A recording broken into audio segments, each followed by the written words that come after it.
सन्यासी पकड़ते हैं धनवान लोगों को, और शिव बाबा है गरीब निवाज, वो पकड़ता है गरीबों को। तो ऐसे ही वो प्रदर्शन की वृत्ति के आधार पर बड़े बड़े धनी मानी लोग, बड़ी बड़ी ऊंची कुर्सियों पर रहने वाले लोग, वो नजदीक पहुंचने लग पड़ते हैं। ये सब देहभान के कारण होता है। और जो बाप को प्रत्यक्ष करने वाले असली बच्चे हैं, बाप को प्रत्यक्ष करने वाले माला के मणके होंगे या दुनियावी रीत से जो वीआईपीज हैं वो होंगे। ज्ञानी तू आत्मा मुझे विशेष प्रिय है। ये तो नहीं कहा कि धनवान मुझे विशेष प्रिय है, गद्दीवान मुझे विशेष प्रिय है, नहीं।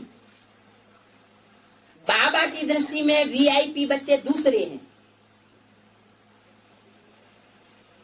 क्योंकि वो रूहों का बाप है, रूहानियत का बाप है। दुनियावी दृष्टि ही दूसरी है, देवभान की दृष्टि ही दूसरी होती है। तो ये अंतर पड़ गया समझने में और समझाने में। एडवांस पार्टी के जो रूहानियत वाले सार सिद्ध ब्राह्मण हुए, उन्होंने ज्ञान की गहराई में जाकर के जो गहरे अर्थ निकाले, उससे असली दुनिया का फाउंडेशन पड़ना शुरू हुआ। जो हर धर्म की चुनी हुई बीज रूप आत्माएं हैं, वो निकलना शुरू हुई। तो advance party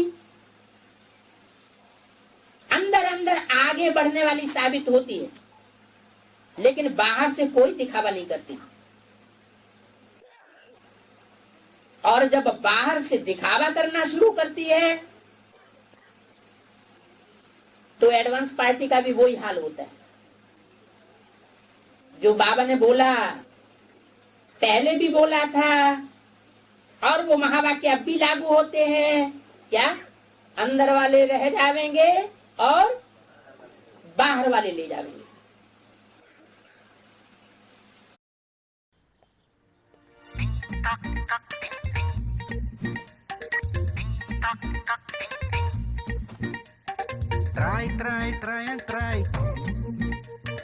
Try and try. Try and try. Those will never try. Those will never try. Those will never try. Birds will fly. Those will never try.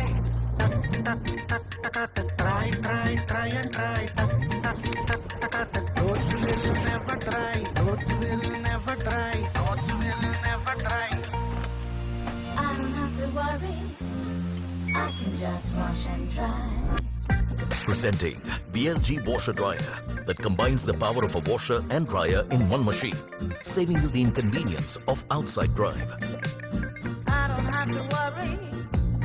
I can just wash and dry. LG washer dryer, the new way of washing and drying. Life's good. This is Mumbai. It's a city of competitive and ambitious people. तुम एक दिन भी नहीं टिकोगी। आधा दिन already टिक गई, आगे भी टिक जाऊंगी। इसमें सीटा नहीं होते? लगता है शायद आप पहले कभी ऑटो में नहीं बैठे। So cozy, just like an A380 first class cabin. Your hostel rent is due tomorrow. पैसे कहाँ से आएंगे सायरा? मुझे यहाँ से भी निकाल देंगे।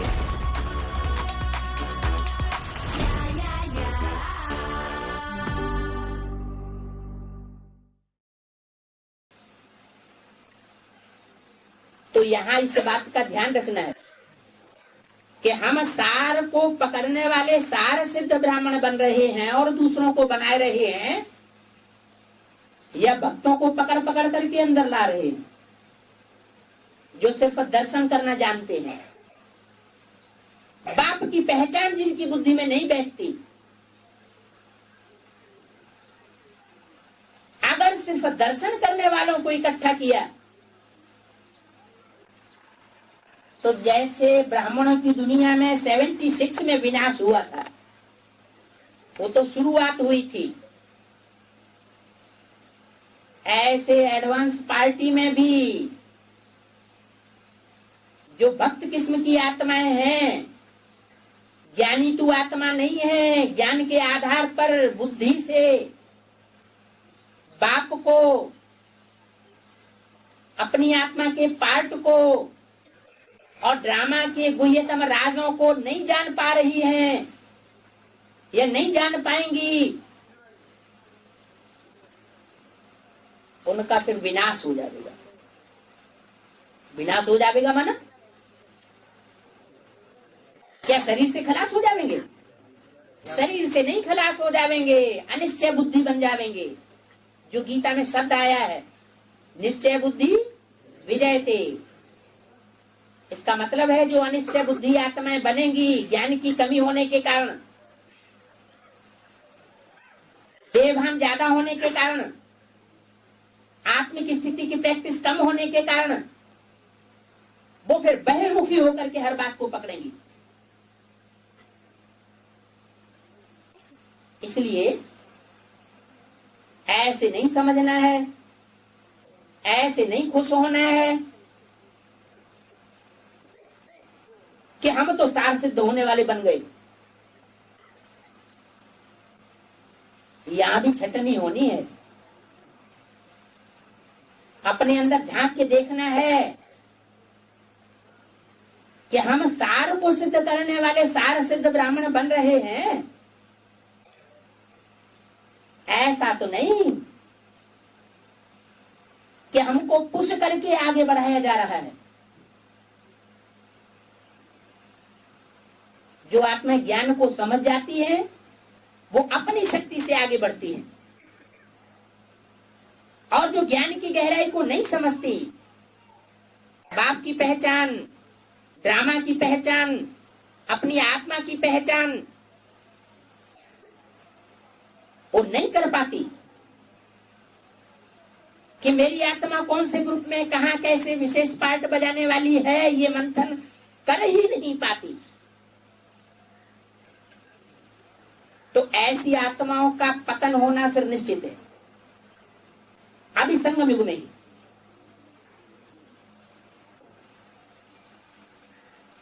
ऊंचते ऊंचे बाप आया हुआ है तो जरूर ऊंचते ऊंचे ब्राह्मणों का संगठन ही संसार के सामने पहले प्रत्यक्ष करेगा। हर प्रकार की जो आत्माएं ब्राह्मणों की दुनिया में अभी हैं, चाहे बीके में चाहे एडवांस में, वो सब नई दुनिया के संगठन में प्रत्यक्ष नहीं होगी। मनुष्यों के बनाए हुए 7 वंडर्स हैं, वो 7 वंडर्स देखने के लिए दुनिया में लोग इधर उधर चक्कर लगाते हैं, घूमते हैं, लेकिन उन सबसे बड़ा वंडर कौन सा है? जो परमात्मा बाप आकर के स्थापन करते हैं ब्रह्मा के द्वारा। ब्रह्मा द्वारा स्थापना नई दुनिया की जो गायन है, उस नई दुनिया की स्थापना जो होती है, जिसे अंग्रेज लोग पैराडाइज कहते हैं, मुसलमान लोग उसको जन्नत कहते हैं, हिंदुओं में उसको बैकुंठ कहा जाता है। वो स्थापना का कार्य जब प्रत्यक्ष होगा तो ढेर की ढेर आत्माओं के द्वारा नहीं होगा, श्रेष्ठ आत्माओं के द्वारा होगा। तो नई दुनिया की स्थापना, पुरानी दुनिया का विनाश जो गाया हुआ है वो बाहर की दुनिया की बात नहीं है। कौन सी दुनिया की बात है? हम ब्राह्मणों की संगम की दुनिया की बात है। ऐसे छोटे-छोटे शास्त्रों में भी कहीं कहीं आया हुआ है कि ब्रह्मा ने सृष्टि रची, पसंद नहीं आई तो बिगाड़ दी, फिर दूसरी सृष्टि रची, वो भी पसंद नहीं आया, वो भी बिगाड़ दी, तीसरी सृष्टि रची, वो भी पसंद नहीं आई, वो भी बिगाड़ दी। मतलब क्या हुआ? शास्त्रों में तो जो कुछ लिखा है, मनुष्यों ने लिखा है, अपने अपने तरीके से उन्होंने उसकी व्याख्या की है और समझा है, लेकिन असली बात तो हम बच्चे, ब्राह्मण बच्चे समझ रहे हैं कि बाहर की दुनिया की स्थापना, पालना, विनाश की बात नहीं है। ये बात कहाँ की है? हम ब्राह्मणों की संगम दुनिया की ही बातें हैं। बाहर की दुनिया वालों से हमारा कोई झगड़ा भी नहीं है। झगड़ा तो हमारा अंदर की दुनिया वालों से भी कोई नहीं है। हमारा कोई स्थूल झगड़ा नहीं है। जमीन जायदाद संपत्ति की लड़ाई है क्या? ये तो सत्य और असत्य की लड़ाई है।